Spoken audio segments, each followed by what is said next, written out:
이 사도행전의 주된 내용은 예수님의 이름이 어떻게 전파되어지고 있는가입니다. 하나님의 뜻하신 작정하신 바가 예수 그리스도의 부활의 역사를 통하여, 그리고 이제 그 역사를 이루시기 위하여 보내신 성령님을 이 사람들이 받았는데, 이 성령님이 함께한 사람들을 통해서 예수님의 이름이 어떻게 누구에게 이 구원의 역사가 펼쳐지고 전해지고 있는가, 이게 사도행전의 또 복된 내용입니다. 오늘 이제 보신 이 3장 말씀에서는 이제 성전에 모여서 성령 받고 다 모든 것을 나누고 먹고 떡을 떼고 하나님을 찬미하고 기도하는 일에 힘쓰다가 또 집에 가서도 또 떡을 뗐다고 했잖아요. 집에 가서도 또 하나님을 찬양했다고 그랬잖아요. 근데 하루에 아침 9시, 그 다음에 12시, 오후 3시가 되면은 하루에 3번 성전에 나와서 사람들이 기도를 했습니다. 예수님 오기 전부터 유대인들은 이 기도를 했습니다.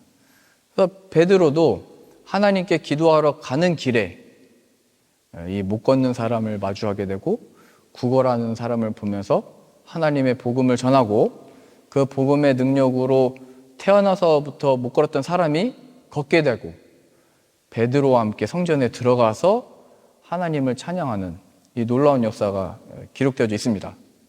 그러니까 하나님의 사역이라고 하는 것은 이 사역을 어떻게 해야 되나, 어디로 가야 되나, 무엇을 해야 되나 고민해야 되는 게 아니고, 하나님께로 가면은, 하나님께 기도하면 하나님의 뜻하신 계획과 작정과 역사를 목격할 수 있다, 이것을 보여주게 됩니다. 우리가 앞으로 우리들의 사역과 우리들의 삶을 하나님께 영광을 돌리면서 어떻게 살 거냐, 기도하라는 겁니다.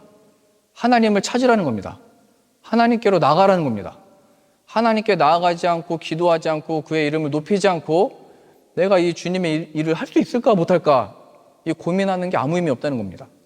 우리의 계획과 우리의 소망과 우리의 힘과 우리의 지혜로서 하는 게 아니고, 마치 베드로가 기도하러 성전으로 가다가 자연스럽게 만나고 그 사람을 예수님의 이름으로 손을 잡아 일으키고 같이 성전에 들어가듯이 하나님께 몰입하고 하나님께 집중할 때 하나님의 뜻하신 바, 그 계획하신 바대로 만나게 하고 전하게 하고 하나님의 성전 안에서 함께 찬양하는 이 일을 하나님이 이루시더라. 예수님의 이름이 어떻게 증거되고 전파되고 역사할 거냐, 우리들의 역할은 하나님을 주목해서 계속 보는 겁니다. 여기 나와 있듯이 기도하러 하나님께 가는 겁니다. 기도한다는 것은 우리가 이 일을 이룰 수 없습니다. 뭐 기도만 하고 아무것도 안 한다, 이런 의미가 아니고, 이 역사와 이 일이 하나님의 손에 있는 줄로 믿습니다. 하나님의 뜻하신 바대로 쓰임받고 싶습니다. 하나님의 원하시는 대로 이루어 주십시오. 기도하는 그 자리에 만나게 하시고 역사하게 하시고 이 죄로부터의 모든 자유와 이 영광을 누리게 하는 겁니다. 사도 바울도 이 복음을 전하러 다니다가 빌립보라는 지방에 다니다가 안식일에 기도하는 곳을 찾으러 강가로 갔습니다. 그 당시 때 뭐 찾아보니까 강가 곁에 기도하는 어떤 처소들이 있었대요. 그래서 우리가 어디 가서 기도할까 사람들과 함께 찾다가 여인들을 발견했습니다. 그 여인 중에 우리가 잘 알고 있는 루디아라는 여자가 있었고, 그 루디아라는 그 여자가 이 바울을 통해서 복음을 듣고 세례를 받습니다. 모든 가족들과 함께. 그 구원을 받게 되죠. 그래서 그 빌립보 지역에 아마도 첫 교회가 이 루디아의 집에서 시작된 이 교회일 거다라고 이제 얘기를 합니다.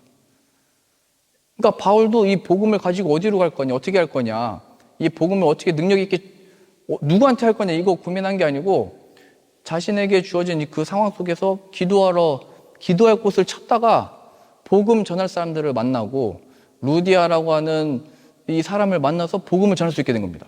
그 역사가 빌립보의 교회를 세우는 역사로 일어났다는 겁니다. 하나님의 역사는 우리가 이 땅에 어떻게 교회를 세우고 어떻게 이 교회가 이루어지고 그 하나님의 뜻하시는 대로 이루어질 것이고, 우리 할 바는 기도하라 이겁니다. 기도하지 않고 걱정하는 것, 염려하는 것, 하나님이 내 앞으로의 일을 어떻게 풀어가실지를 스스로 염려하고 있지 말고, 걱정하지 말고, 그 하나님 손 안에 있는 것이다. 하나님의 뜻하신 바, 하나님이 작정하신 대로 이끄시고 역사하시고 기르시고 먹이시고 다 할 거다. 하나님께 나아가라 얘기하고 있는 겁니다. 그래서 이 기도는 무슨 하나님께 능력을 받아서 뭐를 준비하는 게 아니고 하나님의 작정하신 지혜와 계획과 능력을 보게 하는 하나의 도구입니다. 하나님께 나아가서 역사하는 것을. 그러한 의미에서 기도한다는 것은 우리의 방식과 계획이 아니고 하나님의 방식과 지혜로서 내 삶이 펼쳐지기 원하고 하나님의 뜻하신 능력이 역사하기를 원합니다. 이게 기도인 거죠. 내가 앞으로 내 삶을 어떻게 할지. 성경에도 나와 있잖아요. 우리가 어느 도시에 가서 무슨 일을 해가지고 며칠 동안 언제까지 이 사업을 해서 돈을 벌고 먹고 살자. 그러나 이 성경이 얘기하고 있잖아요. 너의 인생은 안개다. 그 일이 어떻게 될지를 모른다. 그 일이 어떻게 될지를 모른다는 얘기는, 안개라고 하는 얘기는 그 내일 일이 하나님의 손 안에 있다. 너의 계획대로 되는 것이 무엇이냐? 계획한 바대로 다 됐으면 너의 모습이 그렇게 했느냐? 너희의 인도함과 너희들의 어떤 되는 모습이나 그 역사는 하나님의 손 안에 있다는 것을 기억해라. 이거 표현하기 위해서 자꾸 안개라고 표현하는 거고, 내일 일을 모른다고 그러고, 내일은 내일에 맡기라고 하는 겁니다. 그래서 이 기도, 이 믿음은 하나님의 뜻이 정말 내 삶에 펼쳐지기 원합니다. 내가 이렇게 준비하고 계획했지만 그 모든 것, 우리가 마음으로 무슨 뭘 계획할지라도 그 길을, 걸음을 인도하시는 이는 하나님이십니다. 이 신앙 고백을 하는 겁니다. 그 하나님께 집중을 하는 겁니다. 이러한 의미에서 기도의 의미는 내 방식, 내 지혜대로 구했던 곳에서 그걸 다 내려놓고 하나님을 찾는 것이고 하나님과 교제하는 것이고 하나님의 뜻이 우리 가운데 펼쳐지기 원합니다. 기도하는 겁니다. 그래서 주님이 이렇게 기도를 가르치셨습니다. 뜻이 하늘에서 이루어진 것 같이 땅에서도 이루어지이다. 이게 앞에 주님이 가르쳐 주신 기도의 내용입니다. 하나님의 뜻이 하나님이 계신 곳에서 완전히 펼쳐지듯이 우리가 살아가는 이 땅, 내가 살아가는 내 가족, 내 일터, 내 삶 속에서 주님의 뜻이 펼쳐지기 원합니다. 이러한 의미에서 기도한다는 것은 겸손한 겁니다. 반대로 얘기하면 기도하지 않는 자는 자만하고 교만한 겁니다. 내 뜻과 내 계획과 내 힘으로 기도하지 않고 가는 겁니다. 그런데 기도한다는 것은 내가 준비한 이 모든 프로젝트의 결정도 하나님의 손 안에 있습니다. 하나님의 뜻대로 인도되기를 원합니다. 이게 기도라는 거예요. 그 예수님도 이 땅에 오셔서 제자들과 계속 함께 하시면서 많은 기적을 나타내시고 아픈 사람도 낫게 하시고 죽은 자도 살리시면서 계속 무슨 표현이 있었냐면 홀로 산에 올라가셔서 홀로 한적한 곳에 가셔서 기도했다라는 표현이 있습니다. 예수님조차도 하나님 앞에서 나아가는 그 기도, 교제 시간이 필요했습니다. 예수님 정도 되면은 사람들의 말하자면 인기가 많았잖아요. 다 고쳐내시고 다 역사하니까 당신이 우리들의 임금입니다. 사람들이 다 쫓아왔잖아요. 막 몇천 명씩 따라오고. 그러면 우리들은 막 힘이 납니다. 거기서. 우리도 연주할 때 사람들이 막 몰려오고 어제 나눔에도 가득 차게 왔잖아요. 사람들이 몰려오고 막 오고 앉을 자리가 없이 저도 어제 나눔에 자리가 없어서 잠깐 바깥에 나가서 음악을 들었거든요. 그럼 얼마나 막 계속 연주를 하고 싶어요. 사람들이 끊임없이 오면은 아무리 피곤하고 아무리 힘들어도 사람들이 주는 그 에너지와 힘이 있습니다. 그럼 더 이상 모였을 때 우리가 이제 어떻게 하자, 뭐를 이뤄야 된다, 우리가 뭐 할 수 있다 이렇게 외치면 좋은데 예수님은 그 많은 사람들이 오병이의 기적을 목격한 다 먹고 마셨던 사람들이 우리의 임금이 되어주십시오 이렇게 외칠 때 홀로 그냥 어디로 가버리시는 겁니다. 이 사람들 내버려두고 그냥 혼자 어디로 가버리셔서 뭘 하셨냐면 하나님께 기도했다는 겁니다. 사람들의 모든 기대를 뒤로하고 하나님과의 교제를 따라간 겁니다.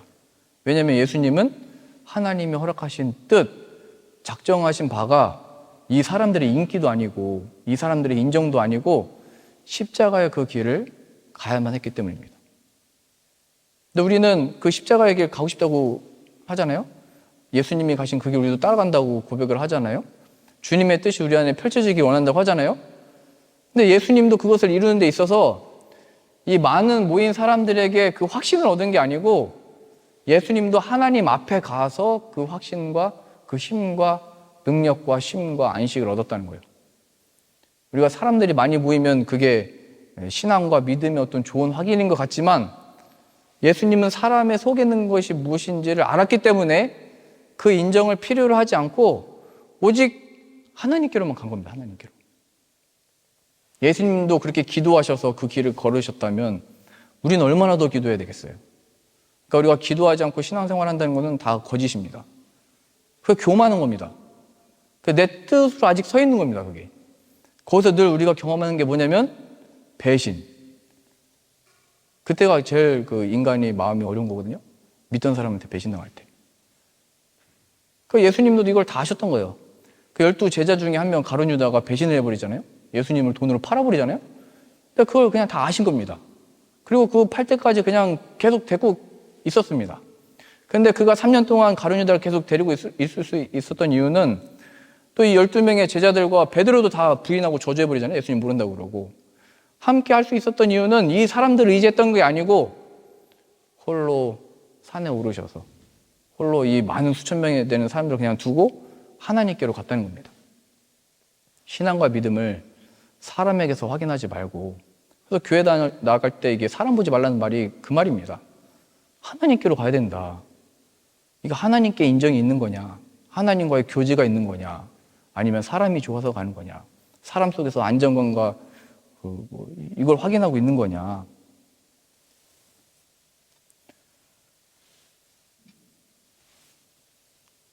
예수님께서 제자들에게 그 12명의 제자들을 둘씩 나눠가지고 전도를 보내시거든요. 그 전도를 보냈을 때 어떻게 하냐면은 병 고치는 능력도 주시고, 그 다음에 귀신을 쫓아내는 능력도 주시고, 그 많은 권능들을 행하도록 둘씩 짝지어가지고 이제 보내십니다. 그래서 막 이렇게 가가지고 고치고 낫게 하고 하나님의 나라가 이제 임박했다. 그 예수 그리스도가 하나님이 약속하신 그 메시아요 그리스도다. 뭐 전하면서 다녔습니다. 그러다가 어느 날 그 귀신 들린 한 여자애를 데리고 왔는데 제자들이 지금까지 경험으로 능력으로 이 귀신을 쫓아내려고 했는데 안 되는 겁니다. 그러다가 예수님이 오셔서 무슨 말씀을 하시냐면 니네 믿음이 없다 이렇게 타이르시면서 귀신을 쫓아내고 그때 제자들이 이제 물어봅니다. 아니 왜 우리가 갑자기 못 쫓아냅니까? 우리는 왜 못한 겁니까? 너희는 믿음이 없다. 기도 외에는 이런 능력이 나갈 수가 없다. 기도 외에는 이런 종류가 이 귀신이 나갈 수가 없다. 이런 말씀하십니다. 며칠 전만 했어도 제자들에게 그런 능력을 다 주셨거든요. 근데 어느 순간인가 갑자기 그 능력이 사라진 것처럼 되지가 않았습니다. 예수님 하신 말씀은 믿음이 없다. 기도가 있어야 된다. 이렇게 말씀하셨거든요. 그 이유가 뭐냐면 제자들은 자신 안에 무슨 능력이 생긴 것처럼 이제 착각하게 된 겁니다. 자신 안에 다른 어떤 능력이 있다고 착각했던 겁니다. 예수님이 주신 것은 그 안에 계신 그 하나님이 역사하시도록 자신을 드렸어야 되는데 나에게 특별한 어떤 능력이 주어졌다고 하는 착각과 교만과 자만에 빠져가지고 내게 있는 능력으로 뭐 이렇게 하려고 했던 겁니다. 그러니까 쫓아낼 수가 없는 거죠. 이게 착각하면 안 된다는 거예요. 하나님이 우리들에게 무슨 은사나 달란트나 능력을 주셨으면 그거 하나님이 주신 것이고 하나님이 역사하셔야 그게 나타나는 것이고 하나님이 만져주셔야 그것을 통해서 예수 그리스도를 알고 역사하는 것이 나타난다는 이 믿음이 있어야 되는 건데 내 안에 무슨 능력이 있는지 하나님이 내게 무엇을 주셨는지 내가 무엇을 할 수 있는지 그럴 때가 제자들이 다 실족한 거잖아요. 왜 갑자기 안 되지? 왜 잘 되던 게 왜 안 되지? 그래서 신앙은 경험으로 하는 것도 아니고 능력으로 하는 것도 아니고 지금 우리 안에 계신 그 하나님을 신뢰하고 믿음으로 기도함으로 이건 내 능력이 아닙니다. 주님의 능력입니다. 하나님이 역사해 주십시오. 그런 마음으로 연주하고 연구하고 우리의 삶에서 주어진 그 일들을 감당해 나갈 때 우리가 줄 수 없었던 능력이 예수님이 살아계시니까 이 안에 그 역사가 나타나는 겁니다.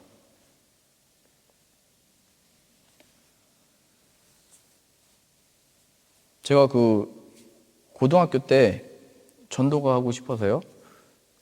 그때 내비게이터에서 훈련을 받았던 청년 형한테 그 전도하는 방법 좀 알려달라고 했습니다. 그러니까 그 전까지는 저는 전도의 방법을 몰라서 할 수 없는 거다라고 생각을 했어요. 왜냐면 중학교 때부터 동네 아이들 다 찾아가서 집에서 기다려가지고 예배 시간 1시간 막 기다렸거든요. 빨리 나오라고 예배 드리러 가자고 막 그러고. 근데 뭔가 다른 방법이 필요하다 생각해서 배웠어요. 그래서 2달인가를 그 사형리도 배우고 내비게이터에 있는 그 성경 공부도 하고 해서 배웠어요. 그때부터 학교를 갔다가 돌아오는 그 버스를 탈 때마다 그런 마음이 갑자기 들었어요. 저 옆에 있는 친구한테 전도해라. 교회 가자고 해라. 내가 이제 배운 거 있으니까 그거 해라. 그래서 이제 사형리 배운 대로 하려고 했는데 심장을 뛰는데 말을 못 하겠더라고요. 나를 쳐다보는 사람들도 있고 또 이제 이걸 뭐 여자친구한테 프로포즈도 안 해봤는데 처음 만난 사람한테 교회 나가지고 말하겠다가 차이면은 이게 뭐라고 해야 되죠? 안 간다고 하면 이게 창피하잖아요. 또 뭔가 이게 멋지게 전도했으면 같이 간다고 그러고 뭐 이래야 되는데 아무도 모르는 사람한테 갑자기 전도를 해가지고 가자고 하는 게 굉장히 어색했습니다. 그래서 학교 끝나고 집에 가는 그 버스에서 뭔가 이렇게 전도하라는 마음이 계속 이렇게 심장이 뛰면서 있는데 누구한테 어떻게 될지 막 몰라가지고 집에 가까이 가서 내리는 그 버스에서 학생 둘이 내리더라고요. 그 중에서 뭔가 저보다 등치가 작은 한 학생을 잡았습니다. 시간 있냐고. 그래가지고 이제 제가 배운 이 상인이를 얘기하고 이제 얘기했습니다. 그랬더니 그 친구가 뭐라고 얘기하냐면, 나 말고 내가 아는 친구가 있는데 그 친구는 굉장히 착해가지고 아마 이 얘기 들으면 교회 다닐지도 모르겠다고 저한테 얘기를 해줬어요. 그래가지고 그럼 알겠다고. 그래서 이 친구가 교회는 안 나오는데 그 친구를 저한테 소개시켜줘가지고 다음 날인가 며칠 있다가 버스에서 만나서 또 이제 이 사형리를 할 기회가 왔습니다. 근데 제가 그때는 내가 기도하던 곳에서 해야 된다 해서 일단 우리 교회 이렇게 5분만 걸어가면 우리 교회 있으니까 교회 가서 내가 이 할 얘기가 있다고 그래서 교회까지 데려왔어요. 그래서 이제 저 뒷자리에 둘이 앉아가지고 제가 뭐 기도하는 마음으로 한 것 같긴 한데 사형리에 대해서 이제 얘기하고 야 이거 믿기만 하면 진짜 구원을 받는다 이거 좋은 거다. 그랬더니 대뜸 뭐라고 얘기하냐면 그럼 우리 부모님이 아프신데 낫게 할 수 있냐고 갑자기 그렇게 얘기하는 거예요. 근데 제가 이 사람의 그 부모님에 대해서 모르거든요. 그래서 나중에 들어봤더니 이 학생이 착하고 공부도 잘했는데 부모님이 두 분이 다 장애가 있으셨어요. 그러니까 어렸을 때부터 상처가 있고 마음에 어려움이 있고 그런데 교회에서 무슨 구원을 얘기하고 자유를 준다고 얘기하는데 한번 들어보러 왔던 거예요. 근데 그 학생이 그렇게 얘기했을 때 제가 이 학생의 처지도 잘 모르겠고 갑자기 내 부모를 낫게 해줄 수 있냐고 그러고 제가 할 말이 없더라고요. 거기까지는 제가 못 배웠거든요. 이거 어떻게 대처를 해야 되는지, 어떻게 이제 말을 해야 되는지, 어떻게 위로해야 되는지, 어떻게 더 할 수 있는지 모르니까 그냥 배운 것만 더 그냥 반복한 겁니다. 구원을 받을 수 있다고. 죄사함을 받을 수 있다고. 그럼 그 죄사함을 받으면 그 아픈 거 나을 수 있냐고. 그리고선 뭐 결론 없이 그냥 집에 가버렸습니다. 그 학생이. 그래서 제가 알았습니다. 내가 전도를 방식으로 하려고 했고 내가 배운 걸로 하려고 했고 내가 익숙한 장소에 와서 그냥 하려고 했던 거구나. 그걸 깨달았습니다. 그 사람에 대해서 아는 것도 없고 이해하는 것도 없고 아무것도 모르면서 그냥 이게 좋은 거라고 내가 주려고 했구나. 그러다가 한 몇 주가 지났다가 제가 처음 전도한 학생 있죠.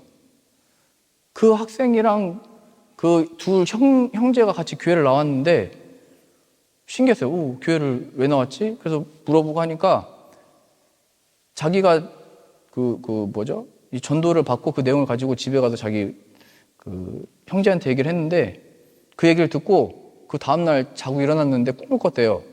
꿈을 꿨는데 빨간 십자가가 보였대요. 눈앞에.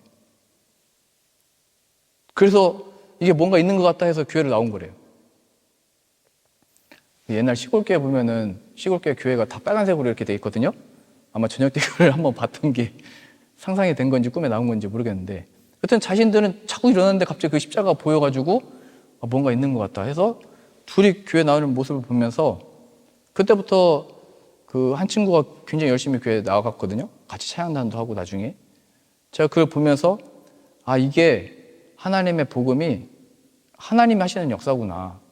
내가 준비한 걸로 하는 것도 아니고 복음을 전했을 때 하나님이 역사에서 나타나야 되는 거구나.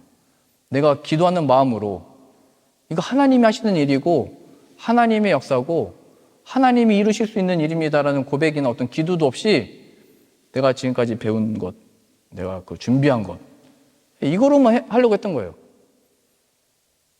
그 현장에서 역사하시고 함께 하시는 그 하나님을 의지하고 기도하는 마음으로 있었어야 되는데, 그때 성령님이 내 입술과 지혜를 주셔서 그 사람을 위한 어떤 역사가 하나님이 하시도록 나를 사용했어야 되는데, 내가 이 친구를 이제 어떻게 도와줄 수 있을지, 어떻게 전도를 할 수 있을지, 어떻게 설득을 할 수 있을지, 여기에만 관심이 있었던 거예요.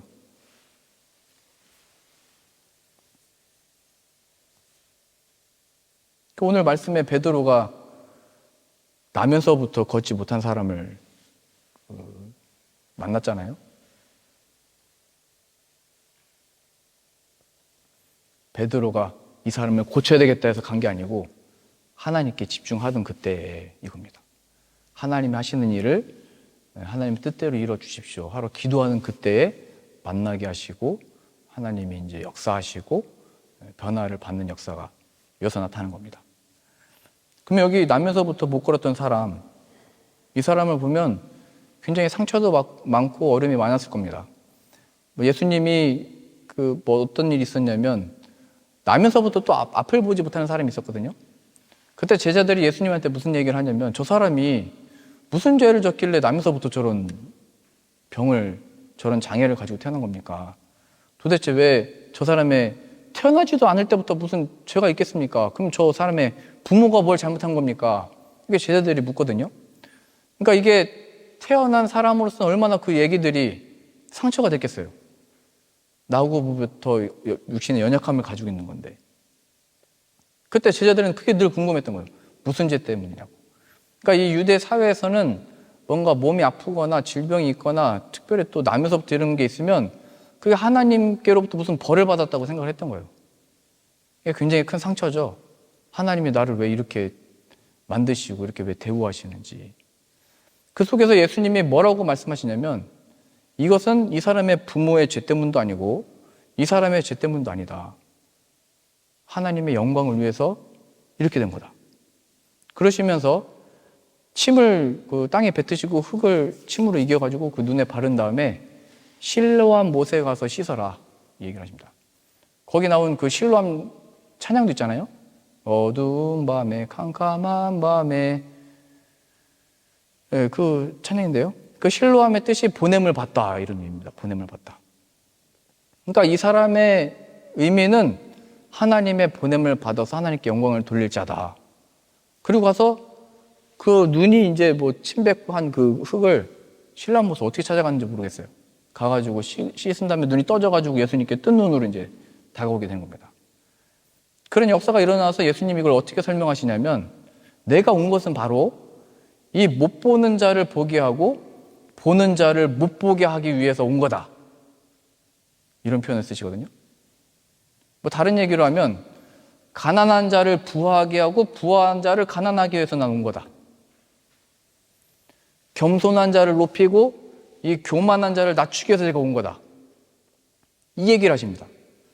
하나님의 복음이 무엇인지를 가르치시고 나타내시기 위하여 이런 삶들이 주어진 것이고 그 속에서 하나님을 발견한 사람들이 우리들의 처지와 생각과 우리들의 무슨 IQ나 배운 지식으로서 알 수 없는데 하나님이 이 가난한 자들에게, 연약한 자들에게, 하나님과 반대된 사람들에게 이 은혜를 부어주셔서 믿게 하신 이 역사, 세상의 권력 잡은 자와 힘 있는 자와 지혜 있는 자와 정치하는 자들은 모르는데 그래서 그 사람들이 예수님을 십자가에 내주라고 그냥 그 권력을 내준 거잖아요. 예수님이 오셔서 그렇게 설명하신 겁니다. 하나님의 복음의 능력이 무엇인지를 약한 자를 들어 쓰셔서 강한 자를 부끄럽게 하시는 역사인 겁니다.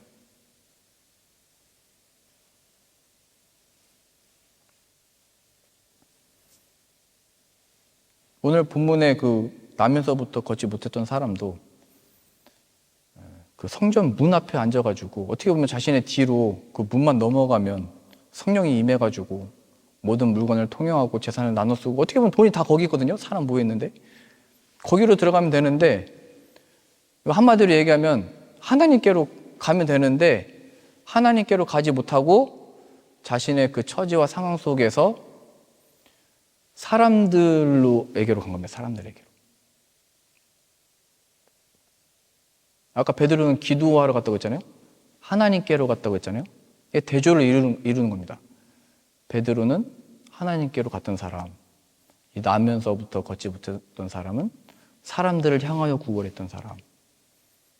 우리가 만일 하나님이 아니고 사람을 향하여 의지하고 사람 속에서 인정받는 것에 안정감을 누리고 사람들로부터의 어떤 칭찬과 인정 속에서 삶의 의미를 찾는다면 영적으로 이 나면서 못 걷는 사람과 같이 똑같은 처진 겁니다.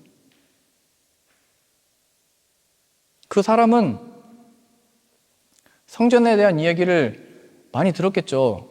성전 문 앞에 앉아 있으니까요. 거기서 계속 기도하러 들어갔다가 역사를 체험하고 나온 사람들도 나오고 들어가면서 나오면서 했던 얘기들을 다 그 길목에 앉아가지고 다 들었겠죠. 근데 그는 그 소리가 이제 안 들렸던 겁니다. 오직 이 사람들을 통해서 내가 무엇을 얻을 수 있을까? 오직 여기에만 관심이 있었던 거예요.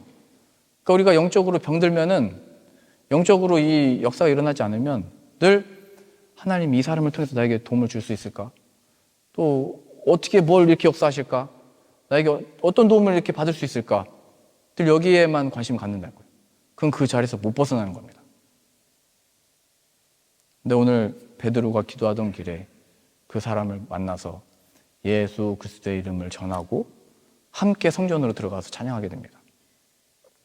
우리들의 삶 속에 영적으로 이렇게 주저앉아서 누가 우리를 도울 수 있을까? 무엇을 얻을 수 있을까? 막 뭘 찾아보고 사람들을 또 따라가고 이러잖아요. 많은 정보들을 듣고.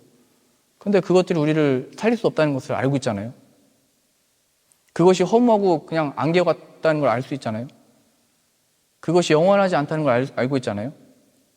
하나님이 예수 그리스도를 보내주셔서 영원한 양식이 있는 곳, 영원한 충만함이 있는 곳을 예수 그리스도를 통해서 알게 되고 함께 들어갈 수 있게 되는 겁니다. 오늘 말씀에 태어나면서부터 걷지 못했던 사람이 베드로를 보고 그 앞에 엎드려서 구걸했습니다. 그때 베드로가 우리를 보라 이렇게 먼저 얘기합니다. 우리를 보라. 그래서 이 사람은 무엇을 얻을 수 있을까 하면서 베드로를 바라봤습니다. 그때 베드로는 은과 금은 내게 없거니와, 지금 당신이 얻고 싶고 당신이 필요하다고 생각을 하고 당신이 그것만 있으면 된다고 생각했던 그것은 내가 없습니다. 그러나 내게 있는 이것으로 내게 주겠습니다. 그건 바로 예수 그리스도입니다. 예수님의 이름으로 그 자리에서 일어나십시오 하고 손을 잡고 이렇게 센 겁니다. 우리가 낙심해 있을 때, 좌절했을 때, 영적으로 침체했을 때 이거 어떻게 되냐, 여기서 벗어날 수 없다, 사람들의 도움으로 얻어서 여기까지 왔는데 그 다음 어떻게 될지 모를 때 예수님의 음성이 들려야 됩니다. 그 예수님의 이름으로 일어나야 됩니다. 예수님의 이름으로 성전에 들어가서 그 영광을 함께 목격해야 되는 겁니다. 성전이 바로 뒤에 있는데도 못 들어가고 있잖아요. 이거는 그 어떤 사람의 능력으로 하는 게 아니고 예수 그리스도의 능력만이, 그 이름만이 이 사람을 변화시키시고 하실 수 있는 능력입니다. 그러니 우리들에게 주어진 앞으로의 삶과 사역 속에 예수 그리스도의 이름을 더욱더 붙들고 우리들에게 주어진 문제에 집중하지 마시고 상황에 집중하지 마시고 하나님께 집중하면 하나님의 허락하신 지혜와 능력으로서 이제 하나님을 간증할 수 있게 되는 겁니다. 내일 일을 아는 사람은 아무도 없습니다. 그래서 사람들이 다 뭐 했다가 잘 될 줄 알았는데 막 어려워하고 또 안 된 줄 알았는데 갑자기 뭐가 잘 되고 이런 일이 계속 일어나잖아요. 뭐를 하다가 갑자기 뭔가 안 되고, 그게 내일 일이 하나님의 손에 있다는 것을 보여주는 겁니다. 세상도. 확신이 안 되니까 많은 말을 하게 된 겁니다. 근데 이 복음의 능력은 어렵지 않습니다. 예수 그리스도에게로 가라. 그에게 참된 양식과 영원한 평안과 기쁨과 승리와 삶의 의미가 있다. 이렇게 설명하고 있습니다. 오늘 말씀에 베드로가 기도하러 가는 길에 하나님께 주목하고 몰입하고 하나님께 집중했을 때 하나님이 그를 통해 또 역사하시고 나타내시고 자신의 뜻을 펼쳤듯이 우리들에게 주어진 삶 가운데서도 하나님, 나의 계획과 뜻이 아니라 하나님의 뜻만이 펼쳐지기 원합니다. 내가 주님의 것이니 주님의 뜻대로 사용하여 주옵소서. 함께 기도하는 저 여러분들 다 되실 수 있기를 바랍니다.